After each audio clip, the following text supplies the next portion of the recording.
Take the cabin, Marlene. Trevor Kincaid didn't even try to sound polite anymore. He leaned back in his leather chair, folded his arms, and looked at her with the quiet confidence of a man who believed he had already won.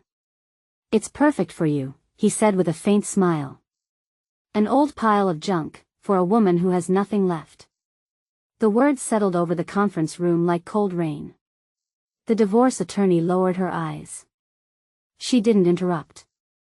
She didn't object. She simply organized another stack of papers, pretending not to hear what everyone had heard.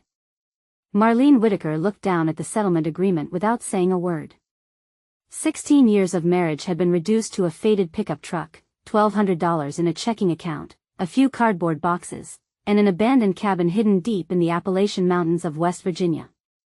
According to the county tax assessment, the property was worth exactly $0. Trevor slid the final document across the polished table. Your father wasted his whole life protecting that place, he said. Now it's your problem. Marlene quietly signed her name. Sometimes the strongest people don't win arguments. Sometimes they simply know there's nothing left worth arguing about. 2 hours later, she was driving north along Route 33, leaving behind the expensive offices, the polished marble floors, and the life she had spent 16 years trying to build. The farther she climbed into the mountains, the weaker her phone signal became. 4 lanes narrowed to 2. Asphalt turned into cracked pavement, then into gravel winding between towering oaks and ancient pines. Every mile seemed to carry her farther away from the world she knew and closer to one she had almost forgotten. By the time Beacon Cabin appeared through the trees, the sun was sinking behind Hawthorne Ridge. The cabin looked forgotten. Not neglected. Forgotten. Its white paint had faded into the color of old bone. The porch leaned slightly toward the hillside, and several shutters hung crooked as though they had grown tired of holding on. Even so, something about the place felt strangely welcoming. Marlene unlocked the front door and stepped inside. Dust rested on nearly every surface, yet nothing felt abandoned. Her father's cast-iron stove still stood beside the stone fireplace. His old rocking chair waited in the same corner where she remembered him reading every evening. On the windowsill sat a brass oil lamp, covered in dust but untouched by time. She walked over and gently brushed her fingers across it. Dad. The single word disappeared into the quiet room. No answer came. Only the peaceful silence of the mountains. She spent the rest of the afternoon carrying boxes inside, sweeping the wooden floors, and opening windows to let the cool mountain air drift through the cabin. As darkness settled over the ridge, she heated a can of chicken noodle soup, spread an old quilt across the bed, and finally allowed herself to believe the longest day of her life was over. Then came 3 knocks. Knock. Knock. Knock. Marlene stopped breathing.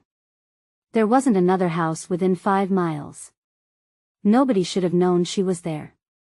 The knocks came again. Slow. Patient. Almost familiar. She crossed the cabin, unlocked the front door, and pulled it open. An elderly man stood quietly on the porch, his weathered canvas jacket damp with evening mist. He didn't ask who she was. He didn't introduce himself. He didn't even look at her. His eyes remained fixed on the dark window behind her. Then he spoke. Is the lamp still burning? Marlene frowned. I'm sorry. The lamp, he repeated softly. Is it still burning? She glanced over her shoulder toward the dusty brass lantern resting on the windowsill. It's just an old oil lamp. The old man's expression softened. No, he said almost in a whisper. It was never just a lamp. Before she could ask another question, he tipped his hat, turned, and disappeared into the gathering darkness beneath the pines. Marlene hurried to the edge of the porch. Sir. Only the wind answered. She looked down the gravel road. No footsteps. No flashlight. No silhouette. Just empty mountain twilight stretching in every direction. Confused, she stepped back inside and looked once more at the silent brass lamp. She couldn't explain why, but for the first time since signing those divorce papers, she felt something she hadn't felt in months. Not hope. Not yet. Only the quiet feeling that her story hadn't ended in that lawyer's office. It had only just begun. I've learned that life rarely changes because of the moments we expect. More often, everything begins with one ordinary question that refuses to leave our hearts. That evening, it wasn't the abandoned cabin that changed Marlene's future. It was a stranger asking about a lamp that, somehow, everyone seemed to remember except the daughter who had inherited it.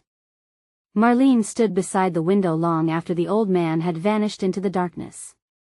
She kept staring toward the gravel road, expecting to see the beam of a flashlight or hear the crunch of footsteps, but the mountain had already swallowed him.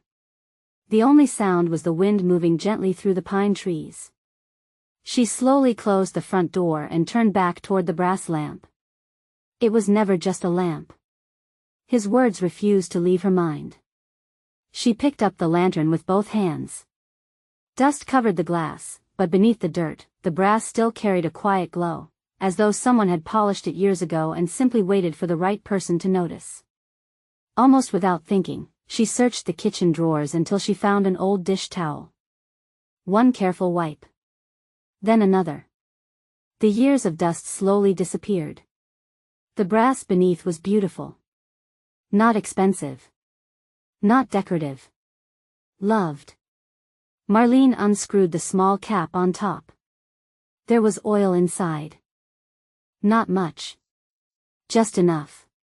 She frowned. How was that possible? The cabin had been empty for nearly 20 years. No one had lived here since her father passed away.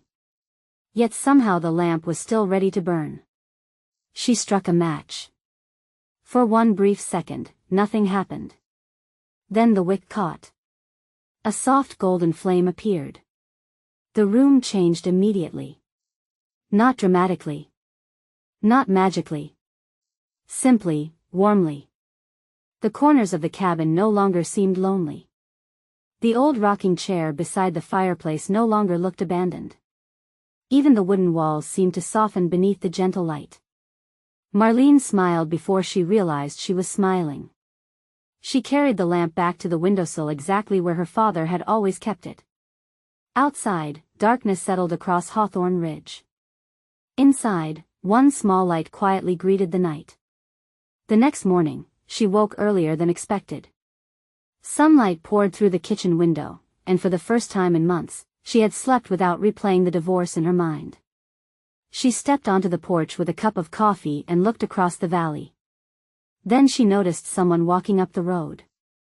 A young man, perhaps in his early 30s, wearing worn work boots and carrying a bundle of split firewood across one shoulder. He smiled before reaching the porch. I was hoping someone finally lit the lamp again. Marlene blinked. You know about the lamp too? The man nodded. My name's Eli Boone. I used to come here years ago. You knew my father? Eli's smile grew softer. I owe him my life. Marlene studied his face. She didn't remember him. Eli noticed the confusion. You wouldn't. The first time I came here, I was 17. I wasn't exactly someone worth remembering. He set the firewood beside the porch. I had nowhere to go. I'd been sleeping in my truck for almost a week. I drove these mountain roads until I saw a light shining through the trees. His eyes drifted toward the lamp in the window. That light. Marlene listened without interrupting. I knocked on the door because I was hungry. I expected questions. I expected suspicion. I expected someone to tell me to leave. He smiled quietly. Your father opened the door and said something I'll never forget. What did he say? Eli laughed gently. He looked at me and said, You must be freezing. Come inside before the soup gets cold. The words settled deeply inside Marlene. She could almost hear her father's voice saying them. Eli looked around the porch before speaking again. I've walked past this cabin every few months since your father died. You have? He nodded. I always looked for the light. Marlene frowned. Why? Because as long as the lamp stayed dark. He hesitated. It felt like something good had disappeared from this mountain. Before Marlene could answer, Eli's expression suddenly changed. He looked past her shoulder toward the driveway. A black luxury SUV had just turned onto the gravel road below. It wasn't moving quickly. It wasn't lost. It was coming straight toward Beacon Cabin. Eli's smile disappeared. Very quietly, almost to himself, he said. He found it. Marlene looked at him. Who? Eli kept his eyes on the approaching vehicle. The man your father always hoped would never come back. The black SUV rolled slowly up the gravel driveway, its polished finish looking strangely out of place against the weathered cabin and towering pines. It came to a smooth stop just a few feet from the porch. The engine shut off. No one stepped out immediately. Eli quietly set the last piece of firewood on the porch. His shoulders had stiffened. Marlene noticed. You know who's inside? Eli nodded without taking his eyes off the vehicle. I've hoped for years that he'd never find this place again. The driver's door finally opened. A tall man in an expensive charcoal coat stepped onto the gravel, carefully brushing invisible dust from his sleeve before looking toward the cabin. He wasn't admiring the mountains. He wasn't studying the porch. His eyes went straight to the lamp. For several long seconds, he simply stood there watching the golden light behind the window. Then he smiled. Not warmly. Like a man who had just confirmed something important. He climbed the porch steps with slow, confident movements. Mrs. Whitaker, he asked. Marlene Whitaker. Yes. My name is Gordon Ashcroft. He extended his hand. Marlene politely nodded but kept her hands at her sides. What can I do for you? Gordon slipped his hand back into his pocket as though the rejection didn't bother him. I'd like to buy your cabin. The request hung quietly between them. Marlene almost laughed. You're serious? Very. She looked back at the old building behind her. The county says this place isn't worth anything.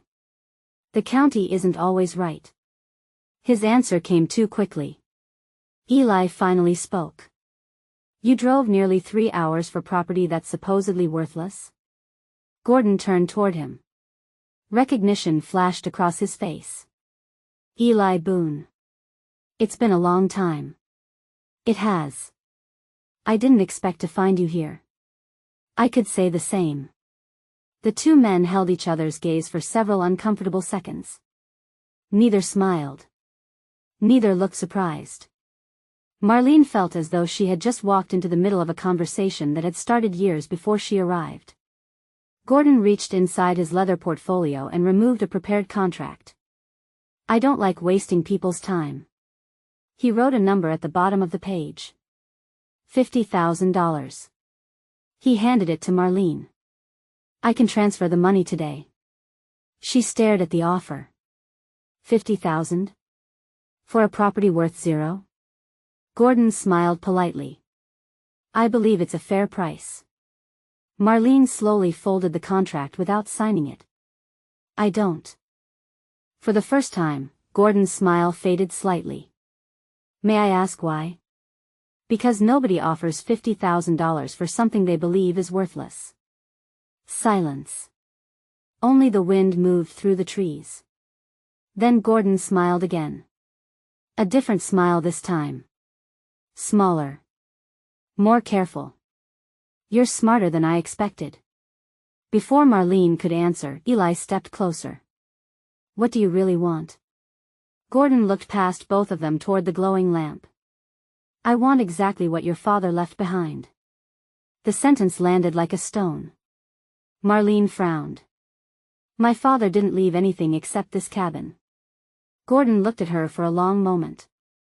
That's what most people believe. He turned and slowly walked toward the porch railing. I'll make this simple. He took the contract back, crossed out the original number, and wrote another beneath it. $100,000. Marlene stared at the page. Less than a week ago, Trevor had practically laughed while giving her this cabin because everyone believed it had no value. Now a complete stranger had doubled his offer in less than 2 minutes. Nothing about that made sense. She looked directly into Gordon's eyes. What are you buying? The cabin? The land? My father's belongings? Gordon didn't answer. Instead, he glanced once more at the lamp glowing quietly inside the window. Then he spoke so softly that only Marlene and Eli could hear him. I'm buying whatever Silas Whitaker hid before someone else finds it. The words sent a chill through Marlene. Hidden? Her father had hidden something? She almost asked another question. Almost. But something told her Gordon wasn't there to give answers. He was there to see how much she already knew. Gordon adjusted his coat, picked up the unsigned contract, and stepped back toward his SUV. My offer won't stay at $100,000 forever. He paused before opening the driver's door. When you're ready to stop protecting the past. He looked once more at the cabin. Call me. The SUV disappeared down the mountain road, leaving only silence behind. Marlene slowly turned toward Eli. You knew. Eli nodded. I knew your father was protecting something. He looked toward the old wooden floor inside the cabin. I just never knew where he hid it. Marlene remained standing on the porch long after Gordon Ashcroft's SUV disappeared beyond the trees. The mountain grew quiet again, but it wasn't the peaceful silence she had felt the night before. This silence carried questions. She slowly turned toward Eli. My father hid something? Eli shook his head. I don't know. I know people came looking. I know Silas always said no. But he never told me what they wanted. Marlene looked back at the cabin. Less than 48 hours ago, she had believed it was nothing more than the last unwanted piece of a failed marriage. Now 2 strangers had driven miles into the mountains because of it. One had asked about the lamp. The other had offered $100,000. Neither had cared about the cabin itself. They cared about something connected to it. Without another word, Marlene walked inside. Her eyes moved slowly across the living room. The old rocking chair. The stone fireplace. The cast iron stove. The lamp. Nothing looked unusual. Nothing looked valuable. Yet Gordon had spoken with the certainty of a man chasing something he had searched for a very long time. Eli stepped inside behind her. If your father hid anything. He looked down at the worn wooden floor. He wouldn't have made it easy. Marlene smiled faintly. That sounds exactly like him. The two of them began searching. Not frantically. Carefully. Every bookshelf. Every cabinet. Every drawer. They found old photographs, faded receipts, fishing lures, hand-carved toys, and stacks of yellowed newspapers. Pieces of a life. Nothing more. Nearly 2 hours passed. The afternoon sunlight slowly shifted across the floor. Marlene finally sat down in her father's rocking chair. I think Gordon was bluffing. She leaned back for the first time. The chair gave a deep wooden creak. Not unusual.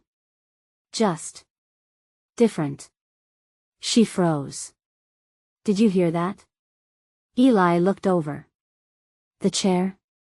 No. The floor. She stood up. The sound had come from beneath the chair. They moved it aside. The floorboards underneath looked almost identical to the rest of the cabin. Almost.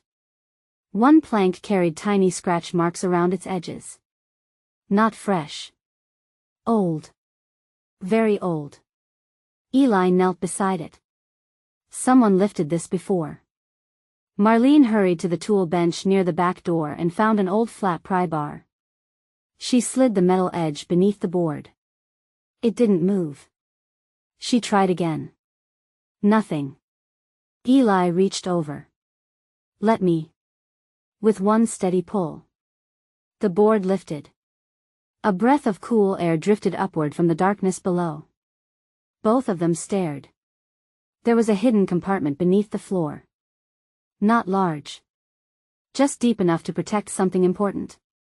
Marlene reached inside with trembling hands. Her fingers touched leather. She carefully lifted out one worn notebook. Then another. Then a third. 3 leather journals, each tied shut with faded blue ribbon. Beneath them rested a small wooden box.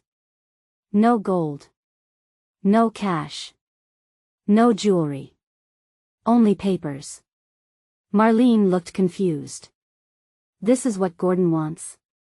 She opened the wooden box. Inside were dozens of neatly folded letters. Every envelope had a different name written across the front. Some looked decades old. Others were newer. None had been opened. Eli carefully picked up one journal. On the cover were 2 simple initials. S.W. Silas Whitaker. Marlene slowly untied the ribbon around the first notebook. The pages smelled faintly of cedar and old paper. She expected financial records. Property deeds. Perhaps a map. Instead, the very first sentence stopped her completely. If you're reading this, then the lamp is burning again. Neither of them spoke. The room suddenly felt much smaller. Marlene turned the page. The first entry wasn't about money. It wasn't about land. It wasn't about treasure. It began with the story of a frightened teenage boy who had knocked on the cabin door one freezing winter night with nowhere left to go. Marlene looked up at Eli. His face had gone pale. Very quietly, almost to himself, he whispered. That boy was me. Sometimes we spend years believing the greatest treasures are hidden in vaults, buried beneath the earth, or locked behind expensive doors. Yet the things people fight hardest to protect are often stories, promises, and acts of kindness that money could never replace. As Marlene looked at the journals resting in her lap, she realized her father may never have hidden a fortune beneath the cabin. He may have hidden something far more difficult to measure, and far more powerful to lose. Marlene sat quietly beside the fireplace with the first journal resting on her lap.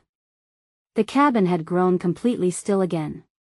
Even the wind outside seemed to fade as she carefully turned the yellowed pages.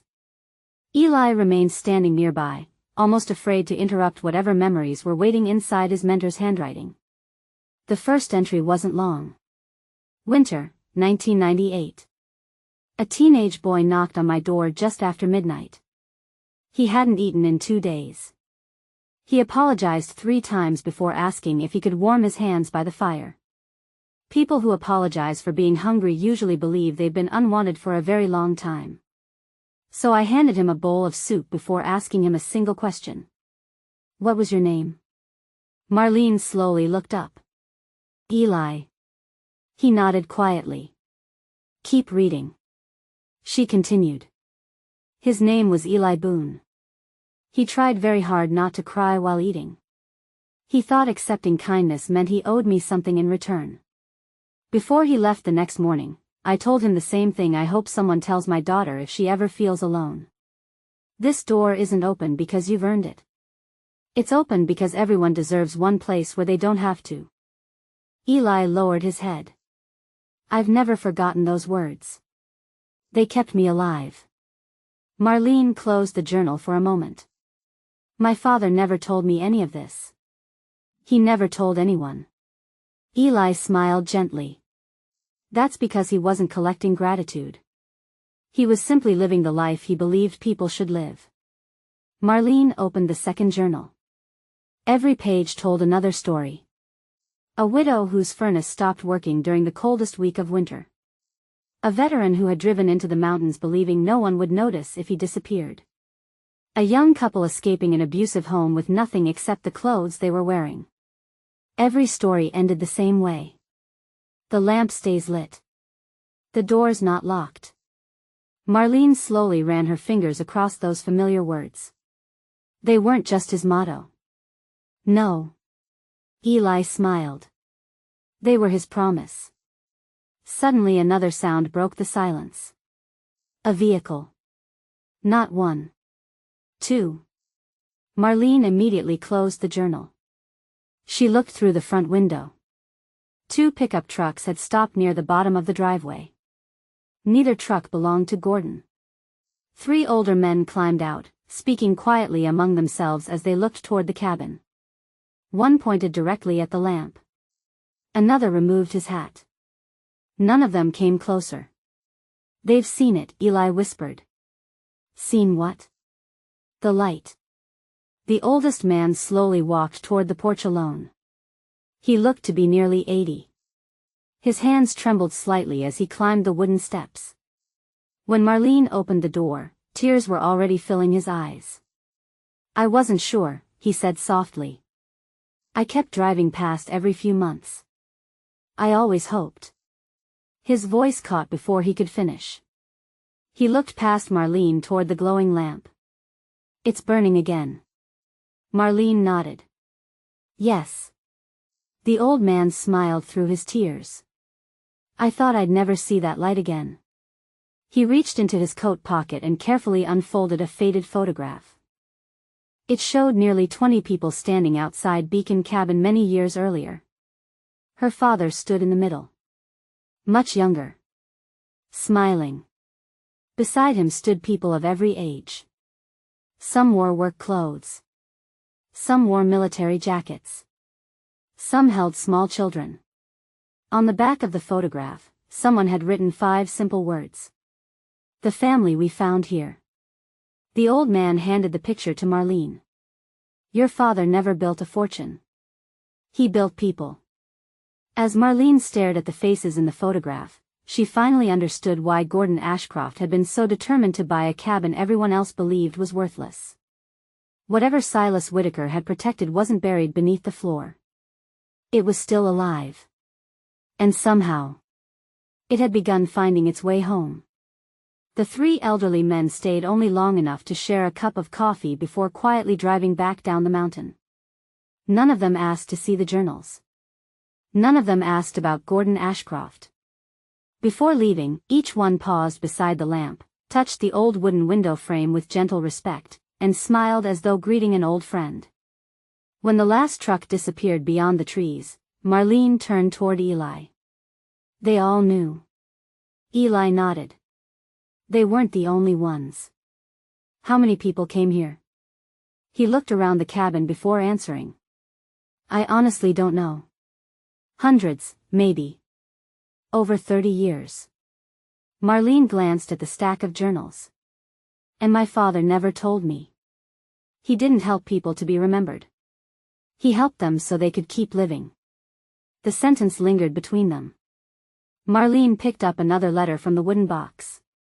The envelope was addressed to Silas Whitaker in careful handwriting. She unfolded the yellowed paper. "Dear Mr. Whitaker. You probably don't remember me. 5 years ago, I knocked on your door after losing my job, my marriage, and almost my faith in myself. You let me stay for 2 nights. Before I left, you handed me $20 for gas. I tried to pay you back, but you refused. You told me that one day I'd meet someone who needed that $20 more than you ever did. Yesterday I gave $20 to a young father whose truck had broken down outside Charleston. I think the money finally found its way home. Thank you for teaching me that kindness keeps traveling long after we stop carrying it." Marlene quietly folded the letter. "He kept every one." Eli smiled. "I don't think he kept them for himself." "What do you mean?" "He kept them for you."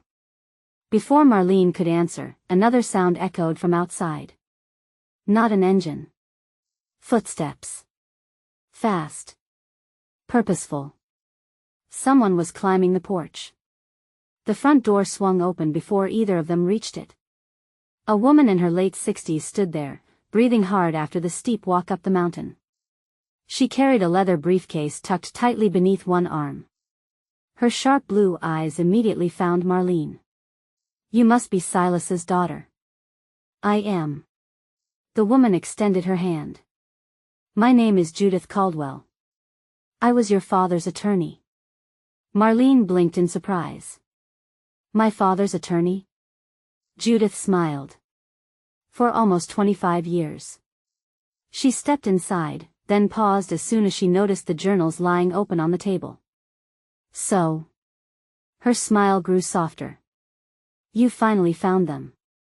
Eli quietly pulled out a chair for her. I thought you moved to Virginia years ago. I did. But I've been waiting for this phone call. We didn't call. Judith looked toward the glowing lamp beside the window. No. You lit the lamp. That was enough. The room fell silent. Marlene frowned. You knew someone would come? Judith nodded. Silas and I had an agreement. If the lamp ever burned again, I was to return immediately. She carefully placed the leather briefcase on the kitchen table and released the brass clasps. Inside were maps. Old property records. Survey drawings. Legal documents tied together with faded blue ribbon. Marlene looked down at the papers. What is all this? Judith rested one hand on the stack. The second half of your inheritance. Marlene exchanged a confused glance with Eli. I thought the journals were my inheritance. They are. Judith smiled gently. But they were never the only thing your father left behind. She slowly untied the ribbon around the oldest document. The people Gordon Ashcroft has been chasing for 20 years. She looked directly into Marlene's eyes. Aren't what's hidden beneath this cabin. She placed an aged document on the table. They're what this mountain has been protecting all along. I've noticed that the most meaningful inheritances rarely arrive all at once. Life has a way of revealing them only after we're ready to understand them. First comes the object, then the story, and finally the purpose. Silas Whitaker knew that if Marlene had discovered every answer on her first day, she might have seen only old papers and forgotten journals. Instead, he allowed kindness itself to become the key that unlocked every door, proving once again that the greatest legacies are never measured by what we leave behind, but by the lives those gifts continue to change. Judith Caldwell carefully unfolded the aging document across the kitchen table. The paper had yellowed with time, but every signature remained perfectly clear. Silas Whitaker's name appeared near the bottom in steady blue ink, written almost 20 years before his passing. Marlene leaned closer. I've never seen this before. You weren't supposed to, Judith replied softly. Your father asked me to keep it until the lamp was burning again. Eli quietly looked out the window, as though making sure no one had followed the attorney up the mountain. Judith noticed. You're right to be careful. She reached into her briefcase and removed another folder. Gordon Ashcroft has spent nearly 2 decades trying to locate this document. Marlene frowned. What is it? Judith gently rested one finger on the title. Permanent Conservation Easement. The words meant nothing to Marlene. Judith smiled patiently. It means this mountain can never become commercial property. No luxury resort. No private development. No hotels. No matter who owns the land. Silence filled the cabin. Marlene looked from the document to Judith. So even if I sold the property, the restrictions stay forever. They belong to the land. Not the owner. The realization slowly settled across Marlene's face. So Gordon never wanted my cabin. Judith nodded. He wanted control. She spread an old survey map across the table. Red lines traced the hills surrounding Beacon Cabin. Every proposed access road crossed one small section of land. Silas's land. Beacon Cabin. Judith pointed to the narrow strip connecting the valley to the ridge. Without this parcel. She paused. Nothing else can be built. Eli let out a slow breath. So the entire project depends on this cabin. Exactly. Marlene remembered Trevor laughing inside the attorney's office. A worthless cabin. $0.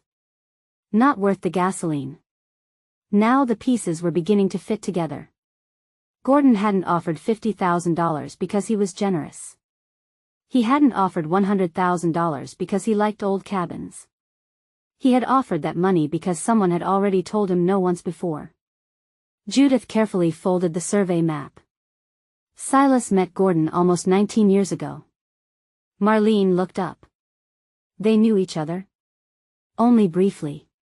Gordon was much younger then. He offered to buy the property. What did Dad say? Judith smiled. The shortest meeting I've ever attended. She could almost hear Silas's voice as she repeated his words. A man who only sees profit will never understand what this mountain is worth. Eli laughed quietly. That sounds exactly like him. It does. Judith reached into the briefcase one final time and removed a sealed envelope. Silas Whitaker. Written in the upper left corner. Marlene immediately recognized her father's handwriting. My father left another letter? He left several. This one was meant for the day someone tried to buy the mountain. Judith handed it to her. Marlene carefully broke the seal. The letter was surprisingly short. Marlene. If someone is offering more money than the land appears to be worth, don't ask what they're buying. Ask what they're afraid of losing. The answer will always tell you more than the offer ever could. Love. Dad. Marlene slowly folded the letter. For the first time since arriving at Beacon Cabin, she no longer felt like a woman hiding from a failed marriage. She felt like the guardian of something much older than herself. Just then, a phone vibrated. Not hers. Judith's. She glanced at the screen. Her expression changed instantly. Eli. What is it? They've started. Who? Gordon's survey team. She looked directly at Marlene. They're already on the lower ridge. They're hoping you'll panic before you understand what your father protected.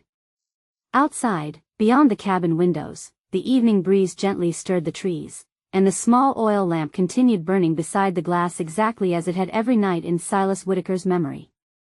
Sometimes the greatest battles are never fought with raised voices or angry words. They begin quietly, with one person refusing to surrender something that cannot be replaced. Looking back now, I often think Silas understood a truth many people spend their entire lives chasing. Wealth can always be earned again. Buildings can always be rebuilt. But once a place loses its purpose, no amount of money can ever buy that purpose back. That little lamp in the window wasn't simply lighting a cabin anymore. It was announcing that someone had finally come home, and that the promise guarding the mountain would not end with one generation. Judith wasted no time. She gathered the survey maps, the conservation documents, and Silas's journals into neat stacks before looking directly at Marlene. From this moment forward, she said calmly, don't sign anything. Don't promise anything. And don't let Gordon inside this cabin. Marlene nodded. I won't. Judith smiled. Good. Because the moment he realizes you found the journals, he'll stop trying to buy the mountain. What will he do instead? Judith's answer came without hesitation. He'll try to convince you the journals don't matter. Outside, the distant growl of engines echoed through the valley. Not one. Several. Eli stepped onto the porch. Across the lower ridge, 3 white survey trucks were slowly moving along an old logging road. Orange flags appeared one after another as workers marked trees and measured the land. Marlene watched quietly. They're acting like they already own it. They've been acting that way for years, Eli replied. But your father never let them cross this ridge. Judith closed her briefcase. I should go. Marlene looked surprised. Already? The law can protect you. She glanced toward the journals. But those will teach you why you're protecting this place. Before leaving, Judith handed Marlene a business card. My cell number. Day or night. If Gordon contacts you again, call me before you answer. She paused at the front door. And Marlene. Yes? Your father trusted your heart. Trust it too. After Judith's car disappeared down the mountain road, the cabin felt unusually quiet. Eli picked up the second journal. I think your father left us exactly where we're supposed to be. Marlene opened it. The first page was dated 15 years earlier. Today a businessman visited again. He spoke about profit. He spoke about opportunity. He spoke about progress. I listened. Then I walked him to the front porch and asked him one question. If your grandchildren stood here 50 years from now, what would you hope they remember? He couldn't answer. That told me everything I needed to know. Marlene slowly closed the journal. He wrote about Gordon. Eli nodded. I think he wrote about everyone. Just then, another vehicle climbed the driveway. Neither of them moved. It wasn't one of Gordon's black SUVs. It was an aging red pickup coated with years of mountain dust. Walter Finch climbed out carrying 2 paper grocery bags. I figured somebody just moving into an old cabin might need a few things. He placed the bags on the porch. Fresh bread. Coffee. Eggs. Homemade blackberry jam. Marlene reached for her wallet. Walter gently pushed her hand away. No. I can't let you pay. My father would have insisted. Walter smiled. Your father already paid. Marlene frowned. What do you mean? Walter leaned against the porch railing for a moment. 22 years ago my store almost closed. I couldn't make payroll.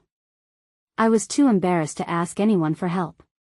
He looked toward the lamp glowing softly inside the window.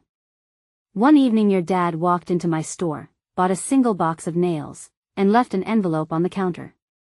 There was enough cash inside to keep the business open. I tried to return every penny. Walter laughed quietly. He refused. He said one day I'd understand. Walter looked back at Marlene. I guess today is that day. He tipped his cap and climbed back into his truck. No speech. No ceremony. He simply drove away. Marlene stood silently on the porch. He never told me. Eli smiled. He didn't want people remembering what he gave them. He wanted them remembering how they felt afterward. As evening settled over Hawthorne Ridge, Marlene lit the oil lamp once again and placed it in the front window. Far below, one of Gordon's survey crews stopped working for a moment. A man pointed toward the distant glow on the ridge. Another lowered his binoculars. Within seconds, a phone was raised. Someone was making a call. Miles away, Gordon Ashcroft looked down at the photograph that had just arrived on his screen. The lamp was burning. His confident smile disappeared. Very quietly, he whispered to himself. So, she found it.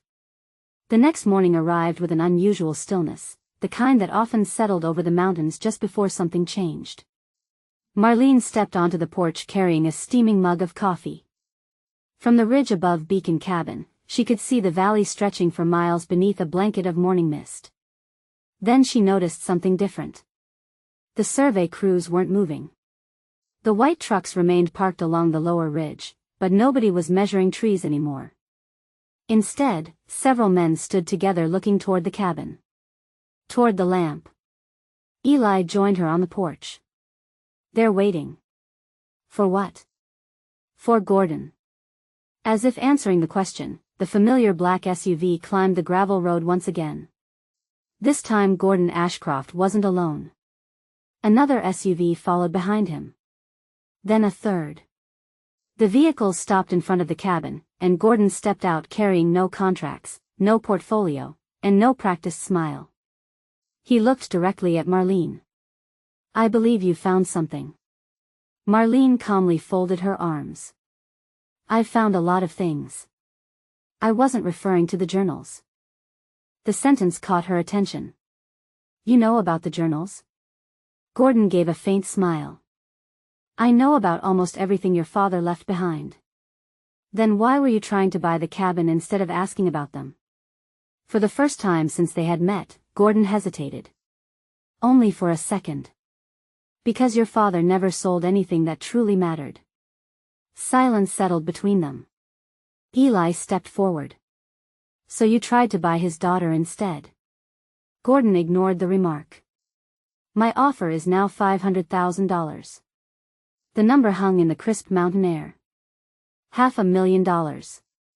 For a cabin officially worth nothing. Marlene didn't even glance at him. No. Gordon nodded once, almost as though he expected that answer. 1 million. Even the survey workers looked toward him in surprise. Marlene smiled gently. A week ago my own husband thought this place wasn't worth arguing over. She looked toward the old cabin behind her. Now you're offering $1 million. She met Gordon's eyes again. You've answered my question. What question? What my father was protecting. Gordon slowly climbed the porch steps.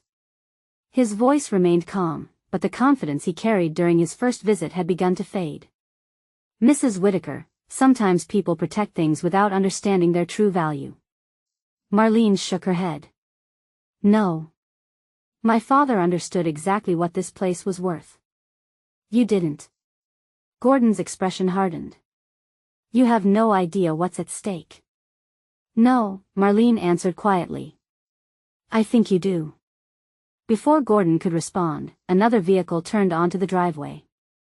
A silver sedan. Judith Caldwell stepped out carrying a thick legal binder. She walked past Gordon without acknowledging him. I thought I'd find you here. Gordon sighed. So did I. Judith placed the binder on the porch railing and opened it. I've just come from the county clerk's office. She removed a freshly certified document. The conservation easement has been re-verified. She handed a copy directly to Gordon. Every proposed access road to your development crosses protected land. There are no legal exceptions. There never were. Gordon silently read the first page. Then the second. His jaw tightened. The investors won't like this. Judith's voice remained perfectly calm. They should have discovered it before spending millions.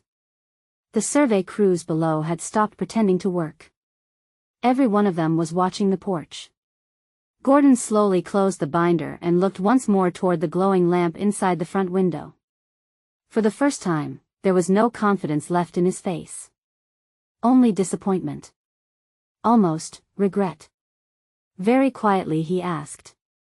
Did Silas ever tell you why he chose that lamp? Marlene glanced toward the window. No. Gordon looked at the flame for several long seconds before answering himself. I spent 20 years believing he was protecting land. He gave a small, tired smile. I was chasing the wrong inheritance. Without another word, he turned, walked back to his SUV, and drove away. Not defeated by Marlene. Defeated by a man who had understood, decades earlier, that some things become priceless the moment people stop trying to own them. The news reached Red Hollow before Gordon Ashcroft did. By noon, people throughout the valley had heard that the developers had stopped surveying the mountain. Trucks that had spent weeks climbing the logging roads suddenly disappeared. Bright orange boundary flags were quietly pulled from the ground. Equipment trailers rolled away one by one without a single announcement. Nobody celebrated. Not yet. People who had lived in these mountains long enough knew that powerful men rarely walked away after hearing the word no. Late that afternoon, Sheriff Raymond Doyle parked his county truck outside Beacon Cabin. He climbed the porch steps, removed his hat, and nodded respectfully toward the lamp glowing inside the front window. I've missed seeing that light, he said. Marlene smiled. So have a lot of people. Raymond accepted a cup of coffee before settling into one of the porch chairs. I figured I'd save you from hearing the rumors. What rumors? Gordon called an emergency meeting with his investors this morning. Eli leaned against the porch railing. That quickly? Raymond nodded. It didn't go well. Marlene listened quietly. The investors thought every legal issue had already been cleared. They learned about the conservation easement for the first time today. Raymond shook his head slowly. From what I've heard, nobody in that room was happy. He looked out across the valley before continuing. Millions of dollars had already been committed. Architects, engineers, environmental studies, marketing, everything. And now? Raymond smiled faintly. Now they're learning that one signature from 19 years ago stopped the entire project before it ever truly began. Marlene looked toward the journals resting on the table inside the cabin. My father never fought Gordon. No. Raymond nodded. He simply planned farther ahead. Just then, another pickup truck pulled into the driveway. Walter Finch climbed out carrying 2 large cardboard boxes. I figured you might need shelves. For what? Walter grinned. Those journals. Before Marlene could thank him, another truck arrived. Then another. Oscar Nolan unloaded neatly split oak firewood. Miriam Fletcher carried baskets filled with fresh vegetables and homemade pies. Within half an hour, the quiet porch had become filled with neighbors. Nobody had been invited. Nobody expected payment. They simply came. Walter began building sturdy wooden shelves beside the fireplace. Oscar repaired a loose porch step without saying a word. Miriam swept the kitchen floor while humming an old church hymn. Eli looked around in amazement. They're rebuilding the cabin. Walter overheard him and laughed. No. We're protecting what your father built. As the afternoon slowly faded into evening, Marlene stood in the doorway watching people work together as though they had been doing it their entire lives. Then she realized something that made her smile. Not one person had asked about hidden treasure. Not one person had asked about property values. Not one person had mentioned Gordon Ashcroft. They had all come for exactly the same reason. The lamp was burning again. As sunset painted the mountains gold, Sheriff Doyle quietly walked over to Marlene before leaving. I've worked in this county for almost 30 years, he said. I've seen people fight over land. I've seen families torn apart by inheritances. But this. He looked toward the neighbors laughing together on the porch. I've never seen an inheritance that keeps bringing people back together. Marlene followed his gaze. For the first time since the divorce, she no longer felt like someone who had lost everything. She felt like someone who had finally discovered what had been waiting for her all along. Sometimes we think justice arrives with applause, headlines, or dramatic victories that everyone can see. Yet the deepest kind of justice often arrives much more quietly. It appears when fear loses its grip, when good people stop standing alone, and when one person's kindness continues changing lives long after they're gone. Looking at the crowded porch that evening, I don't think Marlene inherited a cabin. I think she inherited a community that had been patiently waiting for someone to light the lamp again. Winter arrived quietly on Hawthorne Ridge, wrapping the mountains in a blanket of snow and silence. Every evening, just before sunset, Marlene filled the old brass lamp with fresh oil, trimmed the wick, and placed it in the front window exactly where her father always had. It had become as natural as locking the door at night or brewing coffee each morning. She no longer lit the lamp because of a promise. She lit it because it belonged there. One snowy afternoon, Sheriff Raymond Doyle returned to Beacon Cabin carrying a thick envelope tucked beneath his arm. I thought you'd want to hear this in person, he said as he stepped inside. Marlene set 3 mugs of coffee on the table while Eli added another log to the fire. What happened? Raymond smiled. Gordon Ashcroft officially withdrew every remaining application this morning. Eli leaned forward. So it's finally over. Raymond nodded. The resort is. But Gordon's troubles are only beginning. He carefully removed several newspaper clippings from the envelope. Investment partners had withdrawn from the project. Financial backers demanded independent audits. Several business publications questioned how such an expensive development had ignored a conservation easement that had been publicly recorded for nearly 2 decades. Raymond looked at Marlene.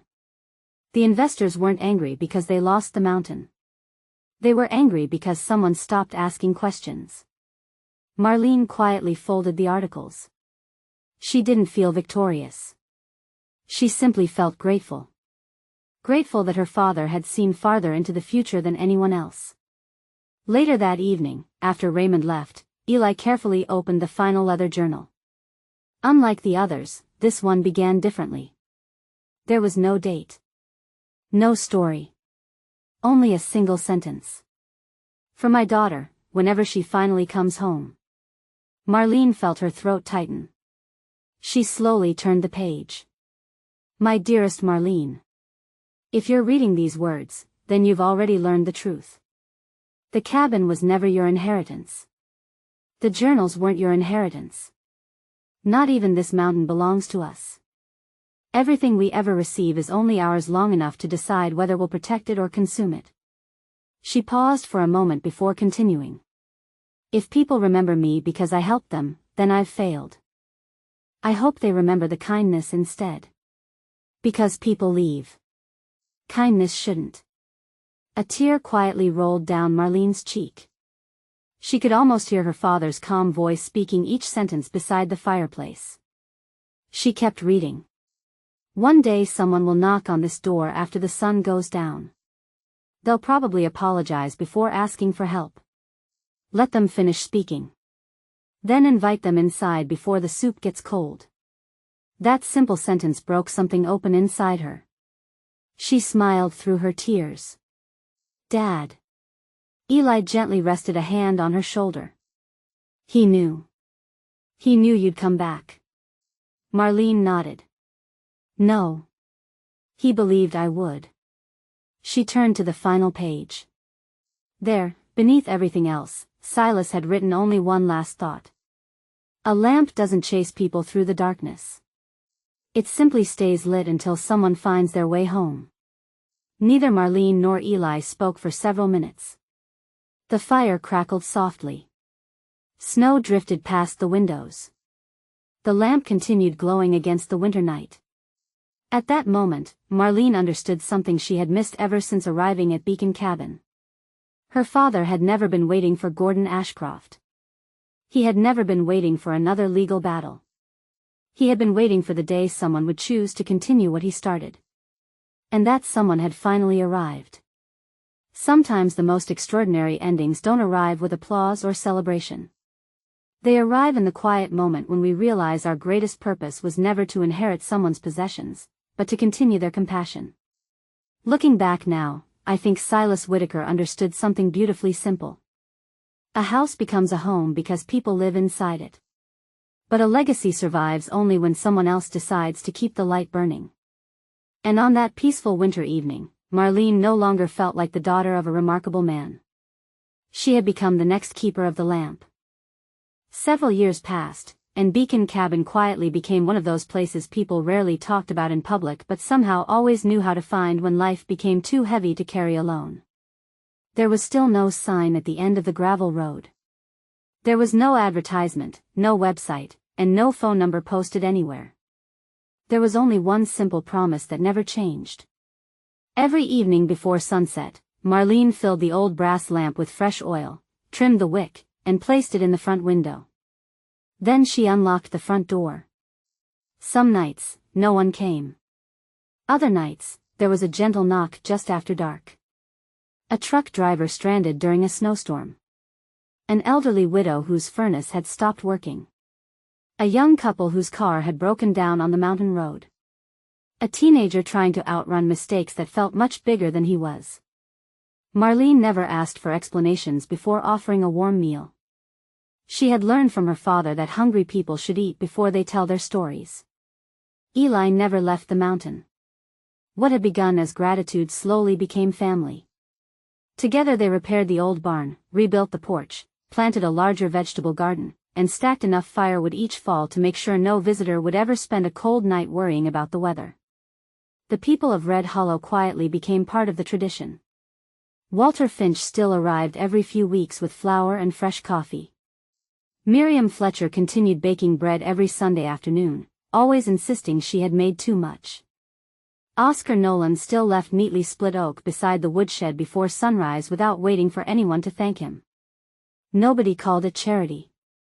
Around Red Hollow, people simply smiled and said, "We're keeping the lamp burning." One rainy autumn evening, Nearly 8 years after Marlene first climbed Hawthorne Ridge believing her life was over, thunder rolled across the mountains just after sunset. Rain poured so heavily that the forest beyond the porch disappeared into darkness. Marlene had just finished stirring a pot of vegetable soup when she heard it. Knock. Knock. Knock. She stopped stirring. For a brief moment, time folded back on itself. She wasn't 49 anymore. She was 41 again, standing in the same cabin on her very first night, hearing those same 3 quiet knocks that had changed everything. She smiled before opening the door. A young woman stood outside, soaked from the rain, holding a little girl no older than 8 beneath an oversized coat. The child's shoes were muddy, and she clung tightly to her mother's hand. The young woman lowered her eyes. "I'm sorry to bother you. My car broke down a few miles down the mountain. I saw the light." Marlene smiled as though she had been expecting them all evening. She stepped aside without asking another question. "Come inside before the soup gets cold." The little girl looked around the cabin with wide eyes before pointing toward the lamp glowing softly in the front window. "Why do you leave that light on every night?" Marlene followed her gaze. The golden flame danced quietly behind the old glass, exactly as it had when her father was alive. She smiled. "Because a long time ago, someone left it burning for me." Later that night, after the little girl had fallen asleep beside the fireplace, Marlene walked to the bookshelf and removed a brand new leather journal. The first 3 journals belonged to Silas. The 4th belonged to her. She opened to the first empty page and began writing. Tonight, a mother and her daughter found their way to Beacon Cabin because one small light told them they weren't alone. My father was right. Kindness doesn't end when one person is gone. It keeps traveling until someone else decides to carry it forward. She paused before writing the final line. The lamp stays lit. The door's not locked. I've come to believe that every life leaves something behind. Some leave money. Some leave buildings. Some leave names carved into stone. But the rarest people leave something far more valuable. They leave a reason for strangers to become neighbors, for fear to become hope, and for kindness to become a tradition instead of an exception. Silas Whitaker never knew how many lives his little lamp would touch, and perhaps that was the point. The brightest lights are rarely the ones trying to be seen. They simply shine because somewhere, someone may still be searching for the way home. And perhaps that's the greatest inheritance any of us could ever leave behind.